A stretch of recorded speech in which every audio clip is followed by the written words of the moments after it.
You're watching A to Z episode 89. Today's guest is DeJonique Garrison, investigative reporter and anchor at 12 News Now. It's like they're trying to be too meta. We're gonna make them an offer they can't refuse. Much better. Yeah. You can buy you a drink. You can't just not well, I mean, he did pick out somebody we know. Well, you sidestep the question. That technology does not exist. Hey, everybody, I'm Aaron. I'm here with my co-host, Zach. Hi.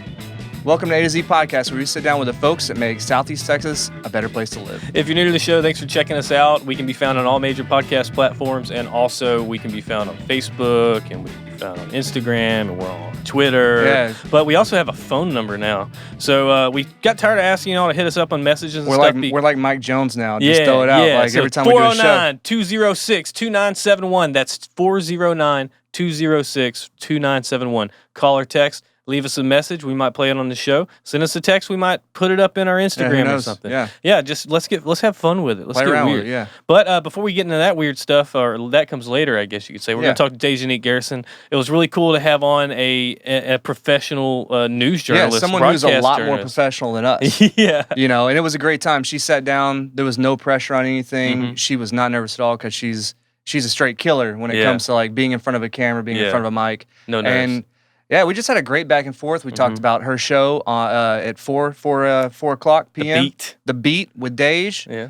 We talked about what it's like to be in media nowadays versus like back in the day and how it's changed. But also like how she became a journalist and the her journey history from that she college. made. Yeah. It was a really fun time. We got to talk about a lot of stuff. We actually got to spill some beans on some things about Beaumont that she might not have known. So you can get in here and listen to it. Thanks for listening. Thanks for watching. And we'll see you on the other side in the break. That's tomorrow, and that is it for us today. And we will leave you with a... I can't do it. Okay. We'll do it live. Okay. Well, no. We'll do it live. It. Do it live. I'll write it, and we'll do it live. Right. Thing sucks. In 5, 4, 3. That's tomorrow, and that is it for us today. I'm Bill O'Reilly. Thanks again for watching. We'll leave you with Sting and a cut off his new album. Take it away.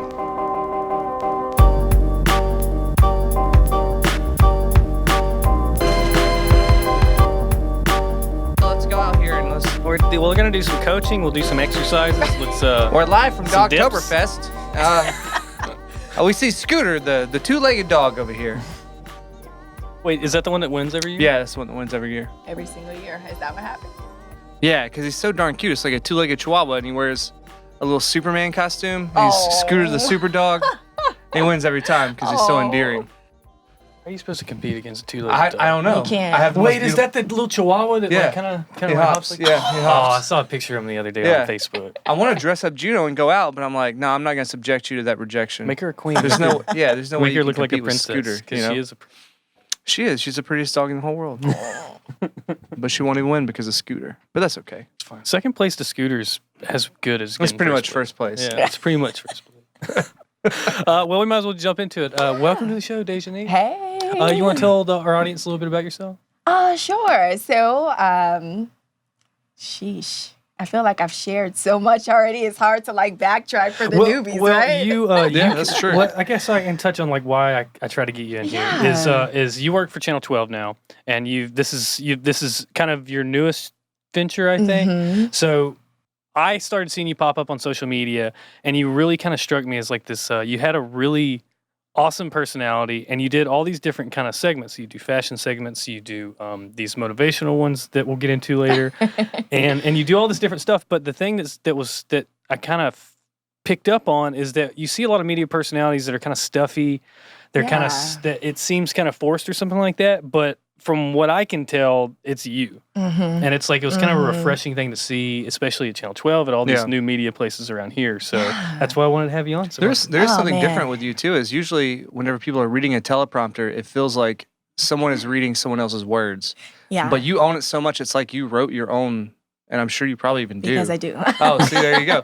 But it's that little extra that I really like. You know, for me, I've wanted to do this since I was like 5 years old. Yeah. So Really? like I was that kid who I'd read like the back of a cereal box to anyone who listened. Oh, dang. And, was so crazy. In first grade, we had like this career fair, and hold a copy.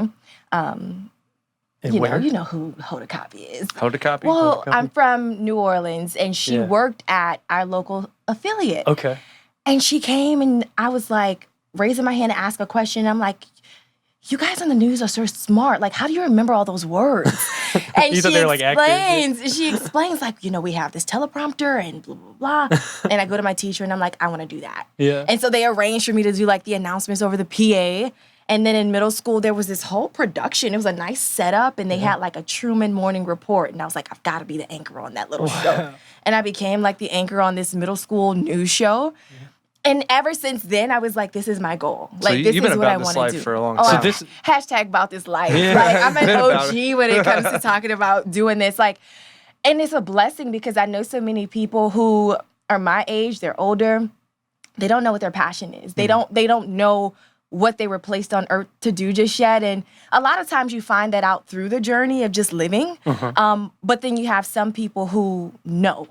And it's really a blessing to feel like I'm one of those people because it gives you the opportunity to really take hold of your destiny and like make it what you want it to be.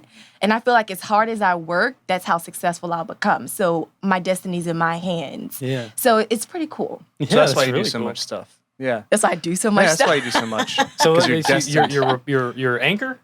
You're I'm an anchor. You're an investigative reporter, I do which I definitely want to ask. investigations. We want to ask Yeah, some we questions got a about. lot to talk about But that. then, yeah. but then you also do you do the Daily Dose of Days, Which is a part of my lifestyle show called The Beat. So full disclosure, when I inherited the role that I'm in now, which is the main anchor for the NBC affiliate here, you do the noon, the 4 o'clock, and the 6:30. And the ratings on the 4 o'clock were so low, there were no ratings, right? Really? Oh, wow, yeah. So, my boss is like, do what you want. Like, take Really? it and make it something. I was kind of wondering because a lot of these things that you're doing at 12, they hadn't really done before, and it seemed I was wondering if you had like presented that to them or if they just gave you the reins. And What happened was I wanted to do like a monthly segment. So Kevin Steele does something called Southeast Texas Weekly, and it's political.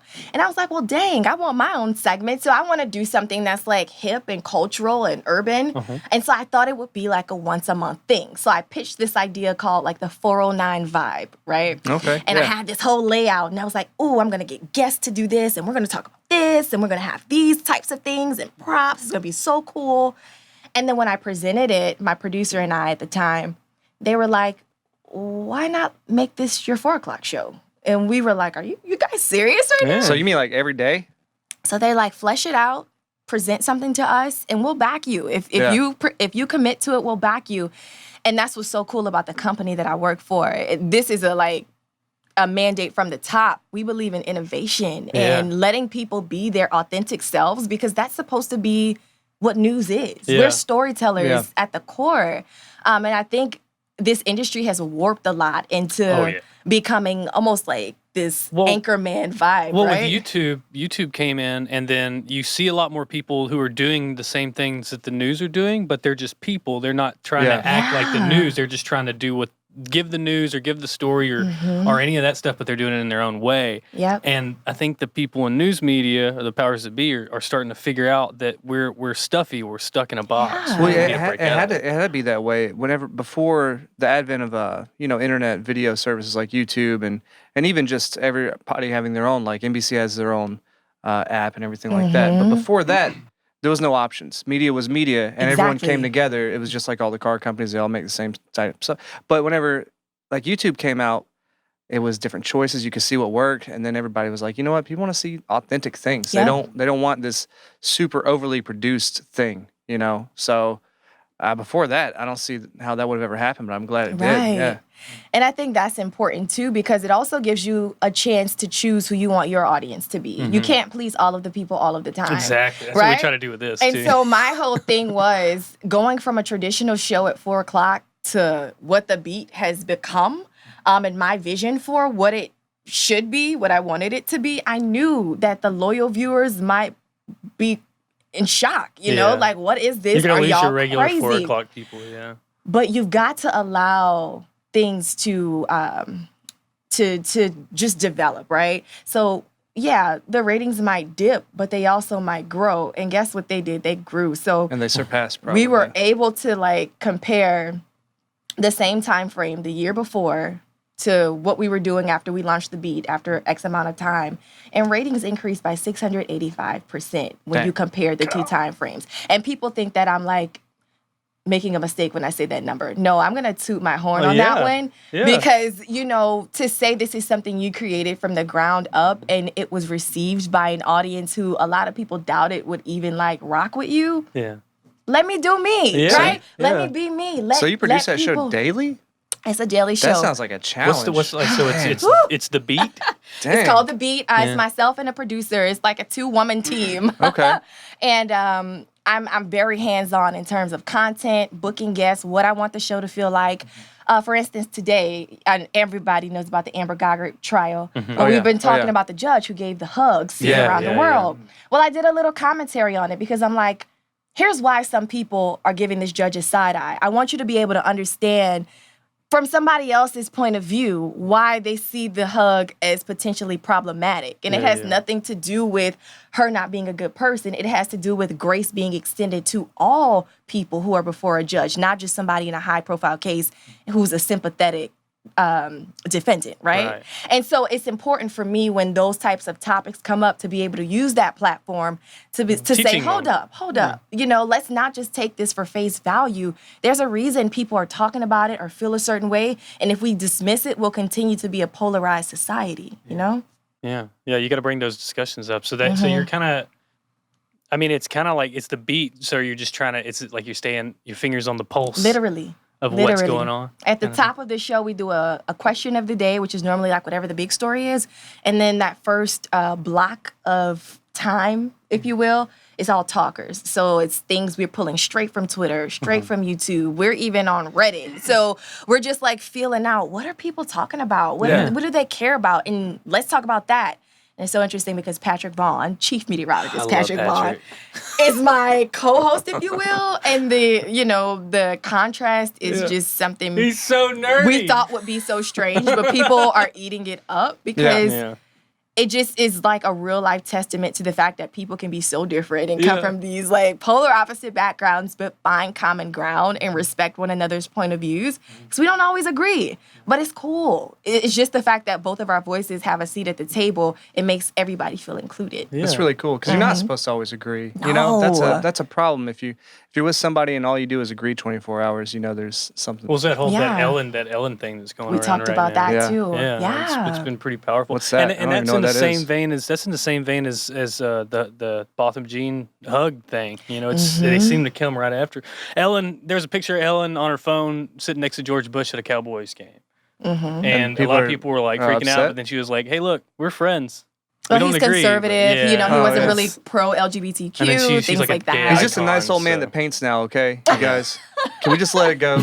Everybody's like, no, Iraq. We will never forget. He's a war criminal, Aaron, okay? He's a nice old man that paints. And behind Bill Gates, he is the second most funder to the entire continent of Africa there is ever in the world. Is he really? Yes, he has contributed more money to the continent of Africa than anyone besides Bill Gates. Wow. Bill and Melinda Gates.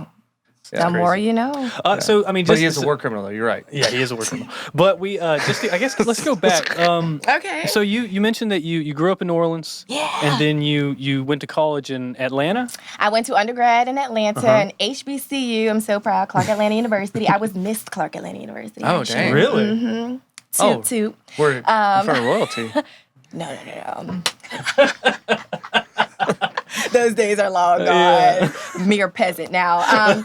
But, you know, it was so crazy, guys. I graduated in 2011, and I was like, you know, I thought I was just hot stuff, and I'm just going to walk into some news station and get a job. And, didn't happen like that. How long did it take you to get a job?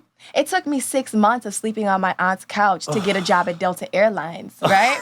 Okay. What did you do at Delta? Okay, so I did group sales reservations. So any like big groups, I like help negotiate those contracts. Like sports teams so and stuff like that. I took the time to like, which is so weird. I hate trying to persuade someone to spend their money. Yeah. Right? I don't like doing sales either. I don't either. Either you want to spend your money or you don't. I don't want to be the person that's like pushing you to do it. So, but it was so cool because I got to travel the world for free. Yeah. Like it was amazing. I saw so many places. But after about a year and some change, I was sitting in my computer and I'm like, I'm not doing this no more. So I type in Google, true story, best graduate journalism schools in the country. and Northwestern and Columbia were the two that kept coming up. And I hate New York. It's so dirty. Is Columbia's in New York? I was like, it's cold, it's dirty. Can't I'm own a applying car, to like- Northwestern. And I applied and I got in. And I was like, see y'all later, Northwest- Delta. where's Northwestern is in Chicago. Chicago, Well, okay. Evanston. The burbs. Yeah. So yeah, I did. I went to So you have a Chicago. master's in journalism. I do have a master's in journalism. Yeah. That's cool. Like I don't even know what that pertains, but and I'm sure there's a lot more of them out there, but it seems like journalism as a whole has been watered down like the last yeah. decade. Oh, you know? yeah. And that's so interesting. A lot of people don't realize that about me, which kind of ties into the investigative piece. Like, I'm a journalist with a capital J when it comes to my work. And so even though what you see normally on social, it's the more digestible stuff, but I want everybody to be very clear when it comes to being a watchdog for the community and being an advocate in the newsroom for underprivileged and underrepresented people. Yeah. That's me, and I take it very seriously. Well, you're in a great place if you want to be an Yeah. investigative journalist because we got some shady stuff going on here all the So time. much shady You stuff. heard? I mean, like, The James Commission is still alive. Southeast Texas is renowned for having a very long history with You know shady about the things. tunnels? Oh, wait. What tunnels? The downtown tunnels? What? Do we need to go offline for this one? No. Nah, it's There's no knowledge. tunnels downtown that connect the theaters to To the courthouse. to the courthouse, to the port, and to the to where there used to be a brothel. to Crockett Street, where Dixie So all the brothel was. Yeah, so What? so all There's the some all the city and conspiracy. state officials used to be able to sneak out of the courthouse and their hotel and go give them a little side action. Wow. Yeah, and that's how Beaumont's This been. is ever- really yeah. a thing. That's how Beaumont's been until Betting, Booze, and Brothels is Yeah. this book that was written. I forgot their name, but it's a book that's written about the James Commission. Have you heard about that? I have. Yeah. Yeah. So James, all the Rita or whatever. Rita her name was. Hayworth, yeah. Mhm. So all that stuff. So Well, there's a lot- Banjo Red was the guy that shot the guy in the back in the middle of Crockett Street. and nobody got convicted. Nobody. Yeah, nobody yeah, got but convicted. everybody's been like super low key with their crime ever since. you Anyway, know? so That's all we need. We're going down the rabbit I'm not hole saying, now. like, A to that's, Z, that's, why man, like, that's what I'm saying. That's why we need investigative journalism here Yeah. in this area for sure, so we can figure out there's no swimming pools in the basement of buildings downtown and stuff like that. You know, oh yeah. yeah, you know what I'm talking Shout out about. to AT&T. What's up? Shout out to the building. So you went to the journalism school with the intention of it getting you a job in the business. Yeah. And did it work? It did. I mean, Northwestern, like we call ourselves the Medill Mafia. Like if you go to that journalism school, like Yeah. people want you. Okay. You call it the what mafia? The Medill Mafia. I think that's the program. That's So what it's called, Okay. Medill School of Journalism. Oh wow. Okay. So it's pretty, it's really cool. You got It's- snapped up right out of graduation. Yeah, it's just an intense program. And I did my capstone in DC. I would report on the Capitol. And so after that, you know, you go from living in Chicago and DC, and then I went to Augusta, Georgia. How was that? I went to Augusta, Georgia, and you probably can find a viral video of this black guy, like when the bug goes into his mouth, and he's like, "Get me out of this country town." It's Augusta. Yeah, so it was just like where he's on the bridge? that. He's like freaking out. Did you know that guy? I don't know You him. don't know? I That would was a while love to back. meet So was him one day. that was the first affiliate you worked for? So that was the first affiliate. Yeah. I did some Okay. like freelancing while I was still in DC for like USA Today and things like that. Just writing But, articles. And, yeah. but the first affiliate was in Augusta, and I stayed there for 2 years. MMJ, thug life. Yeah. Writing, shooting, editing, posting to web, carrying your own gear, like Was in it- the was it- Georgia heat. Was it Oh, like that dang. even then? Back. I mean, this is 2012 or Yeah, 20, it's 2013-ish. 2013. Yeah. So all Yeah. the reporters were carrying their own gear and shooting their own spots. For the most part, and that's kind of the shift that the That's the way industry it's has gone made. now. Yeah. You Yeah. have to know how to do it all to be marketable. There are very few people who, one, either have access to photographers, or two, just don't shoot at all. Yeah. Yeah. Yeah. Well, they just won't pay for it anymore. You know. Yeah. Well, I mean, it's like it went from having like a crew of photogs, you have a reporter and a photog go out, and now it's like, here's your camera. Here's Good your luck. wireless May the mics. odds be in your favor. I hope that you know how to work this thing. Hope you know how to drive the van. And Seriously. Yeah. But when you think about it, you were talking about how now there are so many options. You know, when news first started, I guess, in a broadcast sense, you had your big three, ABC, NBC, CBS. Yep. So broadcasting dollars were only spread across three major areas. Now you're fighting with cable. You're fighting with online digital revenue. Podcasts. So podcasts. Podcasting, So, yeah. you know, the money is just not there. It's not the way it used to be. Yeah, it's a pie with like a million slices. Exactly. You're getting a sliver. Even if Exactly. you are an affiliate, even if you are Yeah. NBC, ABC, or CBS, you're still just a little sliver now. Exactly. Yeah. So I'm guessing you followed the same kind of path as we talked to Eric about it. I think we talked to Tom Wright over at 6 before, and it seems there's a similar path with getting into broadcast, where you kind of go to a place for a little while, and then you go to another place, and you kind of work your way up, or at least find the one that you like. Right. So I guess you were there for a few years, and then we were next. Then you guys were next, which Yeah. was it was an unconventional move, to be honest, because it was another small market in terms of population. But I mean, being from here, you guys obviously know the news here is wicked. It's wild. It's wild. You know, we play big ball here. Yeah. So for me, it was chess, not checkers in terms of a career move. I was Yeah. going from being an MMJ, doing all my own things, to having the opportunity to be an anchor and an investigative reporter. At the And same so time, that was yeah. a game changer for me. I'm like, okay, yeah, it's a smaller market, if you will, but I'm getting to get more really freedom. cultivate different skills Yeah. and figure out who I want to be as a journalist, build that brand and that reputation, and then I can take that and decide what I want to do. Were you doing all this extra stuff and running your Instagram, social media, and these little, I guess, kind of vlogging almost in a way while you were in Augusta as well, or have you been doing that for a while? I've always been very conscious of how important social media is, but I think when I got here, it kind of gave me more freedom to be able to dive in. Yeah. So I think I've been able to kind of tailor it a little more here to build the audience and really gain some like loyalty, as opposed to when I'm in Augusta, you know, first real affiliate gig and I'm MMJing, it was just about keeping my head above water. But now I'm a little more confident. I have the skill. I'm able to like balance it a lot more. Yeah. Yeah, Did you because that's find- like almost like a full-time job doing Oh, yeah. social media Oh, the yeah. Oh, right it really way. is, yeah. Trust me, I hate Big it. markets have that just as somebody's job solely. you know? Exactly. But when you're in like a small to medium sized market like this, do you find that you get more chances to take risks like you're talking about? Do you Yeah. think if you would have moved from Augusta to say like Atlanta, do you think you would ever got a 4 o'clock spot? Nah, and You see, know? that's what's so amazing about being here. Beaumont, Tegna, my, management. Like, I just gotta shout everybody out because so many people don't get an opportunity like this. So Yeah. I'm very humble when I talk about it, and I'm so grateful to have it because, this is a small industry. You talk to a lot of people, and they wish they were able to have this type of freedom to just figure it out. If I was just put into this box of being an investigator when I first got here, and my boss is like, well, no, if you're an investigator, I don't want you talking about pop news. I don't want you, talking about trending stuff. I want you to build a certain brand.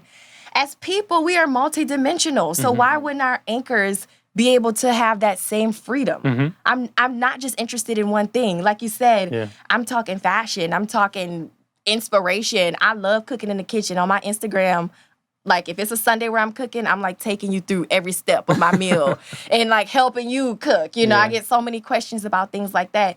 And that's okay. Like, we don't have to just be placed into this one box. Yeah, I think Eric kind of represents something like that too. Eric was kind of he's kind of the same kind of guy. Yeah. And weather it's and just sports, this, yeah. I guess this new generation of newsmakers and journalists. I guess I don't know because he kind of did all kinds of different stuff too. I mean, he's a weather sports guy, but he goes and shoots sports. He would Yeah. come with me all the time and Yeah. like help me shoot my little feature pieces, Yeah. like with this little cam. Yeah. So yeah, it's about giving us that space. I think we're a generation who knows, the sky's the limit. There really are no boundaries as it pertains to what you can be. And if I can't do it on a major affiliate, I can start a YouTube or I can start, there are so many options for me. So why not embrace that? If I were someone's manager right now, I would be all over people who You want people self-starters. You know? Yeah. People who are going to be self-motivated and they're going to be like, what if we did this? What about this? What Yeah. about this? It's hard to find people like that. Like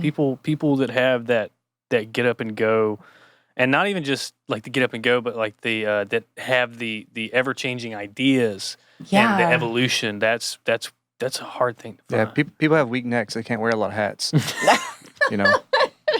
I have not heard that one. I think we're gonna hit a break on that one. Okay, all right. Golly. You guys have real breaks? Like what? Hey, this is Julia with Wake Up Beaumont Podcast. You are listening to the A to Z podcast. A to Z Podcast Studios are funded in part by patrons on Patreon. If you would like to become a patron, visit patreon.com/A2ZBMT.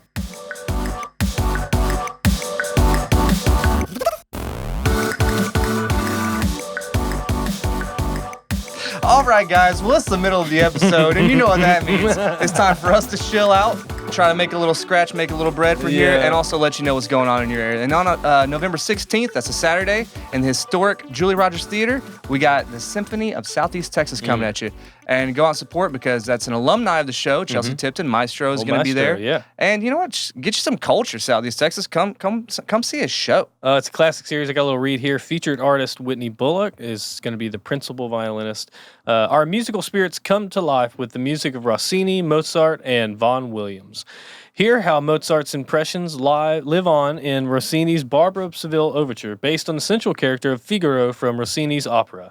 One of Mozart's final symphonies, number 39, reveals the amazing influence his music had on future generations of composers. Carrying on our tradition, Maestro Tipton has asked Whitney Bullock, the principal vocalist for Symphony of Southeast Texas, to round out our concert with Vaughan Williams' beautiful folk song, Suite for Viola and Orchestra, a wonderful display of the breadth and virtuosity of our symphony musicians. Single ticket sales will begin on September 3rd, so they're already selling at this point. Yeah, they should already be on sale. So, I mean, they might be out, so go get them. Tickets are going to be from $32 to $52. I'm guessing $52 is them sweet closer, seats. or maybe, It's Skybox. louder, too. Yeah, Closer. check it out. Is there a website you can go to? SympathyofSoutheastTexas.com. I think it's SOST.org. SOST.org, and you can also, for more events, you can go to discoverbeaumont.com and look at their calendar, and you can find some more cool stuff going on. So guys, dress up, wear your suits, don't be slobs, go get some culture, go support the Symphony of Southeast Texas, and also support our show too. Absolutely. So yeah, let's get back to the show.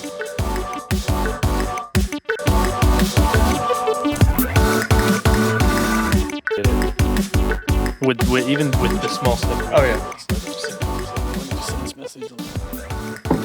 True. Update this link. That's true. Check the stats. Don't be checking the stats. Screw them stats. They're fake. Metrics are fake. You heard it here first. They're fake. They're fake. They really can say whatever you want them to say. That's exactly. See? That's what I like about them. See? I don't know. As long as I'll follow the metrics, as long as they don't change. The only thing that's not fake is kind of like you can tell a trend. Other than that, you that's can't. exactly. That's what I'm looking for. Is I'm not looking for like. You might hits, not know I'm how looking many for- people are watching, but you can tell the I'm changes. looking for it. I want it to do this. You can tell the changes and the shifts. That's it. If I can widen us out to the first episode and I see it go up, I'm happy. Yeah. Other than that, they're Been kind of pretty fake. steady, so. Last one.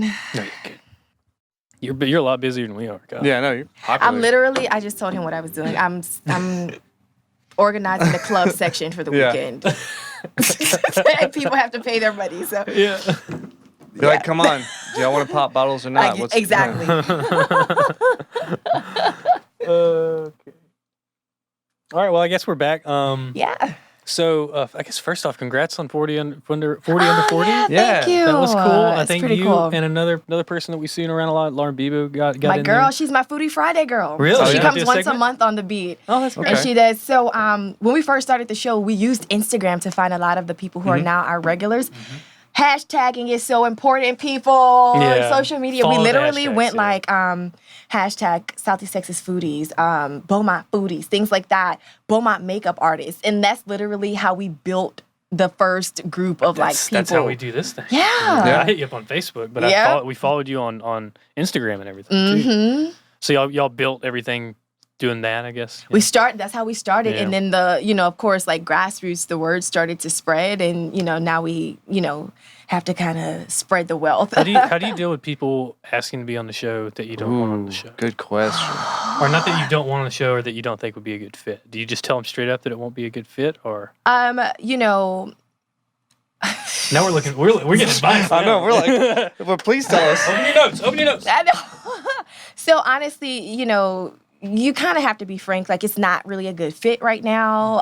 It's not the direction we're going in at this time. Yeah. Kind of have them explain what it is they want to do, because we do a lot of lifestyle stuff. So people think it's an opportunity just to have a free commercial. And it's like, sure. nah. If this is not something that fits into what we're already kind of doing, and if I don't see that it's like going to bring value to the audience, then I'm not going to waste everyone's time. Now, if I do feel like it's some potential, I'll give everyone at least a shot. Yeah. But if you blow it, then don't come back. That's like when you borrow money from someone and you don't pay them back. It's like, okay, cool, you got me that time, but you can't come back. You can't ask me for nothing else. I understand that, yeah. We're all adults at this point, and it's like this is a professional environment, and if I just don't feel like it's a good fit for the show, I've got to be honest. So you've mentioned that you've become pretty fond of this area. What is it about this area? Is there anything about Beaumont and here that has surprised you or that you didn't expect you'd find whenever you came? So what's so crazy is over the weekend I watched this like documentary on Nixon, so I'm literally gonna steal something from him. Don't stone me. But he used the phrase over and over again, the silent majority, right? Nixon did? Yeah. He talked about the silent majority. It's like a dog whistle thing, right? Yeah, but for me, I don't necessarily know if the silent piece is a majority, but there are so many people who felt like their voices weren't represented or they weren't heard here. Yeah. And I think when I just kind of came on the scene and I was given the freedom to be almost like a liaison between those folks and like a platform, the props that you get and the support that you get, not outwardly, but just the people who are like, I see you and I appreciate what you do. Those are really the moments that make me gravitate towards this place and realize like it's a big sense of community. And, and even if it's not the community that people acknowledge all the time or, have the most prominence, it's people that want to know that you hear them and you see them. Yeah. That's important for everybody. I think one thing that's really cohesive about this area is that it kind of sucks, right? So it can. I'm not going to say no, that. I'm being serious. Like in a lot of ways, and this isn't subjective; it's objective. Like it objectively kind of sucks here sometimes because, like, we flood all the time. It's really humid. The weather's super hot. We have mosquitoes. Like, there's a lot of things that are objectively kind of not that great about it. We don't have mountains. Right. Our beach is full of freaking seaweed, right? Yeah. So I'm And just fecal saying, matter. Yeah. So when you live in a place, forget that. like Oh, when you good. live in a place like that where it's not really like the best, really. And I'm saying this, and I love this place. This isn't me like bashing it. But when you live in a place like that, it really drives like a sense of community because you're like, yo, we're in this suck together. You know what I mean? We're in it together, and it's like I don't know. It makes a very unique community. I think a lot of people around here are really, really. I think maybe not now. It's getting better, but I think up until maybe like 2 or 3 years ago, with the changes in downtown Beaumont events and all those, what the good work they're doing, the work that you do, and all the people that are like y'all, and maybe even like us that are coming around here now. I think this area has just been so starved Yeah. for like sure. culture or like positivity or anything that isn't or something just to do. something Just different. something to do. Yeah. Maybe something different. That Something, downtown Beaumont squad, they're amazing. No, They do. come on the show too. Beaumont events. That squad, the things that they're doing, like it's on big city It's night and level. day. You It's know what night I'm and day. saying? We've lived here. I've lived here over 10 years, and it's never been as good as it is. We feel now. like we're like coming out of a lull right now. We've been in kind of a cultural lull here for 5 to 7 years, something like that, and we're just coming out of it, and it's gonna take like every generation to come out too. I That's have a theory. That's one What's thing your we're kind theory? of critical about. I think Dixie finally closing was like the spark.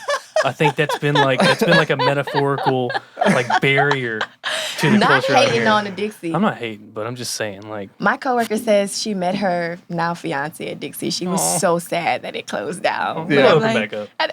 Somebody's gonna open that place. Nobody's gonna let that thing sit there. They'll just make it in Nah, shops. some and stuff. conglomeration's gonna open it back up. I want tours. I want like brothel tours or something. That would be cool. something different. Ghost tours. My whole thing is like a city center type vibe. Like you've got to give people a reason to go down there besides just going to work. Right, Like, absolutely, yeah.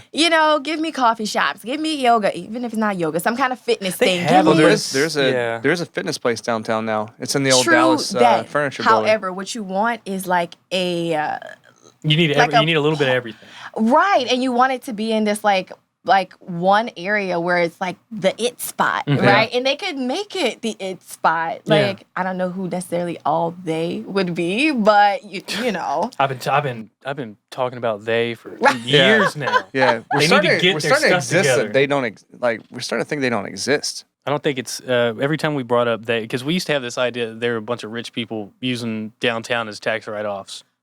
I've heard that. Yeah, and it's a common I've thing. heard do. that. I still have that But feeling. also, Wait a minute, we have an talked to- investigative journalist right here. Oh no. I don't have that answer. But we've also talked to people who said that that's probably not the case. It's just, it's just that place is economically depressed, and it's getting better. Also, So is it the chicken before the egg thing? Like, do you invest in it in the hopes that people then become interested, or do like? I think it's both. You know what I'm saying? Yeah. Like, I mean, that we have one of the breweries is located down there. They have the fitness center now. Jefferson Theater's kicking ass. I as really think usual, people just and have to live there. Yeah. That's what I think it is. right. They need a bodega down there too. They Yeah, need like a I good just- little like grocery store. I just corner think store. if no one's living down there, then there's because what is the point of going? I mean, there are people that there are houses. There's housing Yeah. down there, but it's low income. right. It's limited to your income kind of thing. So, But the there's thing some about nice it is like lofts. this intersection right here, where we are right now. We're not going to say where it is, but it's become the most poppin' intersection It's there pretty is buzzing, in yeah. Beaumont. Like this is it right here, and it's because everyone lives here. Like There's it's a high apartments, density. There's yeah. shopping. There's food. There's There's convenience townhomes, stores. apartments, so many bars. so many houses and everything. And it's for you to actually have a vibrant place, there has to be people living there. Yeah. It seems Yeah. like in Beaumont I feel like this is a good story idea that I'm gonna put in my notes. Actually, Yeah, have at I it. think this is a good. that yeah. one's free. thanks. I was kidding. No taxes. No, we don't pay taxes. I know you're right. Yeah. What are those? We don't make money. What are those? I mean, we'll claim this is a loss on our taxes. We'll do that. I have, yeah. Yeah, we'll do that. For 2 years now. No. But yeah, so that's been kind of the thing that you've kind of liked about it is the community and everything. The potential, I guess you've seen. The potential for sure. Now, and I'll be very honest. When I first got here, #Harvey. You didn't fly into Jack Brooks, did you? Did for my job interview, my boss, and I stayed at the Elegante. But it was 3 months that I'd been here before Harvey hit. Oh wow. And I had no idea what I was doing. But that first day, I went out into the field and I went to Vider, and I was doing a Facebook Live, and there was a comment that said, "Oh, we're letting Black people in Vider now," and I was like, It wasn't like, oh, they're letting. It for was like, real? oh, we're. "We're letting Black people." Oh, wow. Yeah, and I was like, "Whoa, what did I just get myself into?" Was that the first time you ever come across racism? I mean, not, but in your professional career? You get the microaggressions, you get very subtle things, but The dog something whistle stuff, yeah. outwardly like that, it was the first time. Yeah. Really? And you hear things about certain areas, but for that to be like directed towards me in that manner in a natural disaster, Blatantly, yeah, it kind of took You're me like, don't aback. y'all have more to think about right now? Exactly. So for me, at first, it wasn't the best impression. I was like, oh my gosh, I got to get out of here. Yeah. But then you realize, one person, one comment does not represent an entire community of people. And, thankfully, I haven't had too much of that. I had another lady who, spammed me one day. It was like, you're ghetto. Everybody hates you. Go back to where you came from. And I'm like, whoa. So you do get that, really nasty, hateful stuff. And as confident as you may be or as many messages as you get, sometimes hurts. it's just that one Yeah, that'll it kind of doesn't- Yeah, really it sticks with sting. it. Yeah. And for me, it's so crazy. After Imelda, I got a nasty message saying oh, she's not good with your best people. She's trying to overtalk everyone. She needs to be quiet. And normally I could care less, but that for some reason, I just think the stress of us flooding and covering a natural disaster, seeing people lose everything, being on the ground for it all, and then to get a message like that, it really kind of stuck with me. And it's frustrating. It's not just disrespectful to you as a person, but it's disrespectful to the work that you do, everything you put into it. And even all to the situation. The situation, You know? yeah. Right. There's Yeah. so many other things to be concerned Yeah. about. So I just, if there's a message to give as it pertains to that, I don't care if you don't like my hair, if you don't like what I wear, and if you think I'm a little too animated. Use your remote control and turn the channel. Mm-hmm. Those are things that should not define my job, right? You know, you don't go to McDonald's and tell the girl cooking your fries, I don't like your hair, change it. What makes you think you have the right to do the same to me? You don't. Yeah. So I just think that being in the public eye is something you come to expect, but I don't think it is acceptable. For sure. Those No, are two absolutely different not. things, you know? Absolutely. Well, we're both in the media of some sort, you know, and the strange thing about this job is that everything we do is completely like elected. You have to choose. If somebody wants to get offended by a podcast that we do, it's like, Don't listen. bro, to you it. listen, downloaded right? it and you listen to it. Or then, you know, at the news, it's like there's a lot of other channels, so it's very strange that somebody could There, I like think, just keep watching. I And think just keep doing there's it. an Like, it seems like there's an idea of people who watch, especially local news. It seems like there's an idea of it's almost like the same, like telling a cop that like I pay your salary kind of thing. Like there's like a weird ownership over your local like anchors. you're my anchor, Yeah. you're my news lady, Yeah. and I get it to an extent. We are a part of your community, and we do have a responsibility It's to kind of keep like you informed. It's a servant position, being an anchor, being a journalist. Absolutely, but it also kind of plays into the whole gender role thing because a man can wear the same suit every day for a week straight and no one will notice. Did they really But- do the boxers under the table thing? Oh, like in not the our movies? guys. No. They're classy. Okay. They're classy as well. But like, just gotta pin it back in the Yeah. back. gotta get that cut. Gotta get that good cut, you know. You're yeah, joking, that's but the thing. It's just like, as a woman in the industry, it's a lot tougher.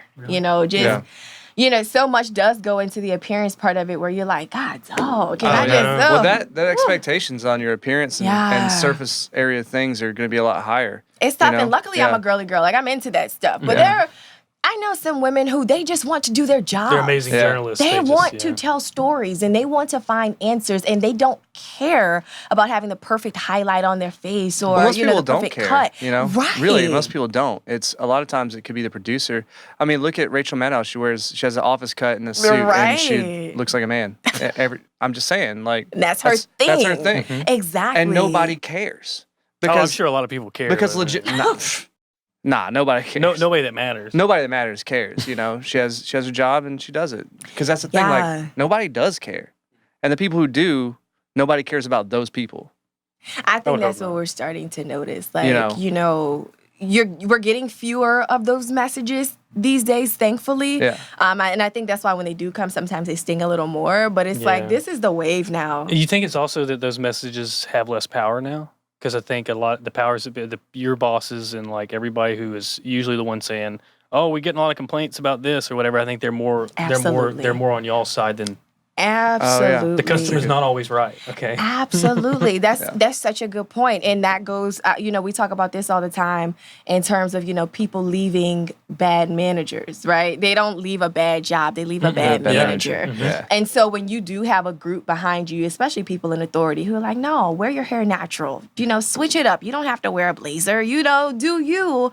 I think it definitely gives you a sense of confidence to be able to charge forward and put blinders on when it comes to the negativity. Yeah, for sure. Makes it a lot easier to be yourself too. I think. Yeah. That's the thing about news is nobody wants to watch inauthenticity. Like It's still just, out there, but it seems it's transitioning. I Yeah, think. it's Like, just getting- something as And just you're, as a you're person. a perfect yeah. example of it. I mean, Man, look, did y'all see, was it SNL where they just did like the whole skit on the evening anchors? Did you guys see that floating around social media? I don't think I did. Okay, real quick, it's like a whole like 4 people, 2 white, 2 black, and as they're telling the stories, when they hear like the crime committed, they're like, "Oh, that's one of y'all people." one point for y'all. Then they're like, "This one is for y'all." So they're like comparing like Yeah. who did what based Yeah. on like what the type of crime is. But to me, listening to their scripts, the way they were Yeah. trying to parody anchors, and it sounded like a script I read Oh, in my no. show. And I called my producer and I said, if I sound like somebody trying to make fun of us, we've got to think about how we're Yeah. writing. And Oh, she sure. was like, you're absolutely right. Yeah. Sure, And yeah. so then, we sit down and I say, hey, let's literally explain this story to me. change the script. Talk to me. Explain this to your mom who said, girl, what happened in Beaumont today? And just how you said it to her is how I want you to write it. Yeah. And that's how we need to be thinking as in terms of news. Talk to people, Yeah. not in the 2100 block of wherever, Yeah. this happened. No, officials say, no. Yeah. It just doesn't even feel natural. No. So let's Yeah. not do that. I mean, culture is organic, so is language and everything. And if you're still writing the news as if you're getting it from a ticker, you know, nobody's gonna watch it. You know. Exactly. Yeah, extra. Read all about it. The 2100 block over there in Finette. 2 bodies washed up ashore on the bayou. Yeah, Which could be a real story, but I mean, it could be. Yeah. But if you're just like, down over there on Taylor's Bayou, a couple of kids washed up or something, you know. Is there any what do you got anything that you're working on for the future? Is there any new features or specials or anything you're looking at doing? you know, got a few What's the scoop? things. Got a few things up my sleeve. What we're finding is when you look at the numbers, people aren't waiting for the 6 o'clock news to get what they want, right? They're picking up their cell phones, they're going on their computers. I am a podcast junkie. Like in the morning when I'm getting ready, that's what I'm doing. I'm listening to new podcasts and things like that. So what we're trying to do is meet the people where they are. You know, getting out of the studio and figuring out different mediums to offer our content. And so I think people will be really impressed and maybe even surprised by some of the stuff that 12 News starts to roll out within the next few months. We have a really cool team of people who aren't afraid to work and kind of push the envelope. Yeah. And so as long as they kind of like loosen the reins on us, we're gonna get creative and do some nice stuff. Yeah. You have any like new media things you're working on? Is Maybe. that maybe? Maybe like some. Maybe. I can't tell it all. Okay, all right. When we Maybe I'll give you guys like this, you know, little preview before things That'd kind of be roll cool. down. I mean, because we usually put these things out a little Yeah. after the time, so maybe we can do some kind of tie-in. I'm just so curious because there's so many avenues. So many Like you could different be things you talking could about do. so many different things. Legitimately, you could be talking about. You could be talking about YouTube or Exactly. podcasts or Live Exactly. live events. On location I think stuff. I've been seeing so many more newscasters go like Facebook Live in the past couple of years But than my ever thing before. is that's almost stale now. It's like, what's Yeah. next? Like, Yeah. you know, For what's sure. next? That was kind of like the first step of innovation and kind of really using social in a different way. But it's like people my age, I'm 30. I'm not jumping on Facebook to go on a live. Like, Right. give me something else. And I'm into more digestible content, right? So if I want something a little more long form, I want a podcast. Yeah. So Right, I for want sure. something Yeah, where I YouTubers. can be on the move, but I can still learn something, teach me, or make me feel, right? That's what most people connect to.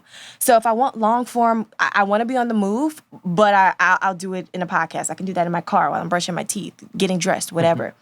But like Instagram is so cool because you have these like digestible things, you know, you can really like produce something up and put it on an Insta story yeah. or now the IGTV. And so I'm a huge advocate of just Yeah. using a medium for what it was built for Yeah. and working within those parameters. I like Instagram a lot more than Facebook I as do far too. as Yeah. like making content and putting it out there. Like Facebook, we get a lot more traction in Facebook just because Just because the people in this area use it more. But Instagram's so Right. much Yeah. more fun to make stuff for. Right. And the thing about Instagram is it just fosters communities. Like Yep. every And little hashtags, yeah.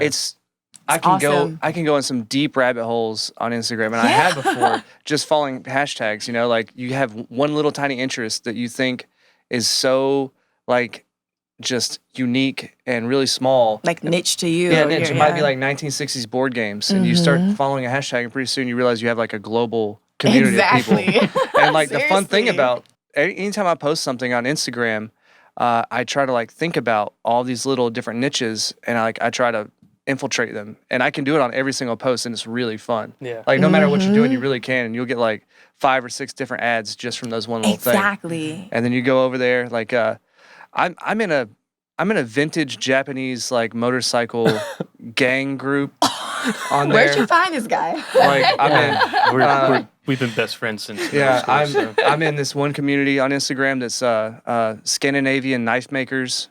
Like I find like little things and I just get in there.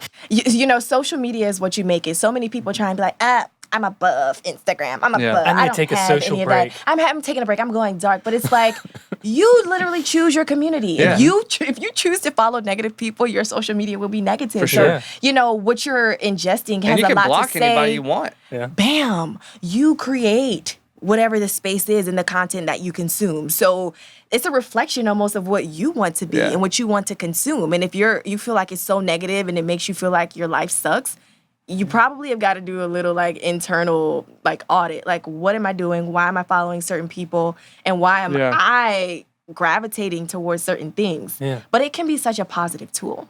It can be. I've been thinking a lot about that lately when you see people online getting harassed, you know, and when it becomes a pattern, the first thing is like, you got the block button. Right.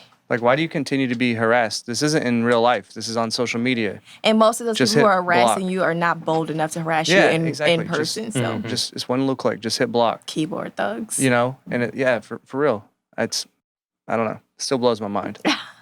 Yeah. Well, yeah. I think we can close it on that. That kind of wrapped it all up. Is drop the negative, people. Drop them. Yeah. Stay positive and surround yourself with positivity and just do your thing. And check for the daily dose of Dej. If you feel negative, I got something to boost you up.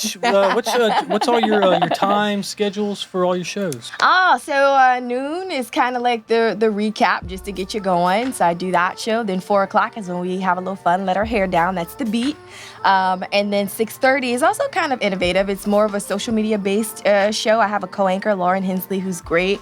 And so she and I handle the evening stuff. So it's a bit of a mix. So it's still talkers and trending, but we also go in depth about the stories of the day from the local aspect. So that's where you can find me. And then, of course, Twitter, Instagram. I am very, very active at DeJonique TV, and I'm DeJonique Garrison on Facebook if you'd like to keep up with what's happening.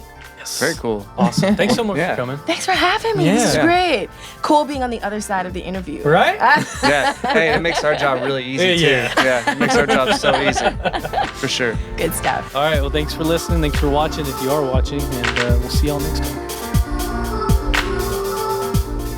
Well, we want to say thanks to DeJonique. Thanks for coming on the show. Thanks for coming and hanging out with us and just doing this thing, even though we're a bunch of amateurs. Yeah, definitely not professionals, you know, like she is. She actually made me feel kind of bad about my professionalism. Not really. It was a good time. It was a good time, yeah. And also, we would like to do a special shout out to our patrons. You know, we have Jordan Stringer, Lance Killian, Brian Casino, Doug Waldrop, Michael Sarr, Ben McClellan, I think I'm Randy just gonna have Edwards. a ticker tape just going underneath. That'd be really cool. Allie Gillette and Allison Pierce. You know, these guys that I just named off, they really do a lot to help us get everything done, get this content out to you guys that is totally free. And we would like to tell those patrons, you know, thanks, man. We really appreciate that. It's y'all the MVPs. And if you would like to be a patron just like those guys, you can go over to patreon.com/A to Z BMT, where you can pledge a one-time or a reoccurring fee of how much ever money you want. Yeah. You know, it's up to you. Do or don't. This will still be free. We're not going to charge it. Or if you can't do that, just share a post. Yeah. Like a post. Yeah, that's, oh my God, it's such tremendous help. Takes just nothing. like, share, subscribe. If you got mamas that don't really know how to find podcasts, grab their phone from them. Just hit subscribe. And just hit subscribe for them. That would be really cool. It'll download automatically every time. You'll have to be cleaning her inbox up later, but that's fine. You know, we can help with that. We have a phone number now, you know? Yeah. So next episode is going to be Cross Coburn. He was the embattled politician in the city council of Groves. Yeah. It's a pretty interesting story. It's an interesting one. We kind of dive into it. And also, if you have a guest you want to come on the show, tell us. Yeah, let us know. Give us a call. Let's see what's that phone number. What's that phone number again? We got a phone number you can call. It's 409-206-2971. That's 409-206-2971. Call us and tell us. So give us a little ring on the phone. Send us and some just be like, voicemail. hey, I know a person that would be perfect. Shoot us They're a a shark text. biologist. And we'd be like, great. I would love to have a shark biologist I would love to talk on. to somebody about sharks. Yeah. Or, you know, anybody. I don't care. Send us like a butcher. But that would be great. Hunters, fishermen, people like that. We're looking for people like that. We're looking for all walks of life. We want poppers and popes and I want princes. a sex worker. I want to have a sex worker on. That'd be kind of cool. That would be and cool. a drug dealer. We could I would love to have a drug dealer do their on, face. too. Anyway, you know what? We love to have interesting people.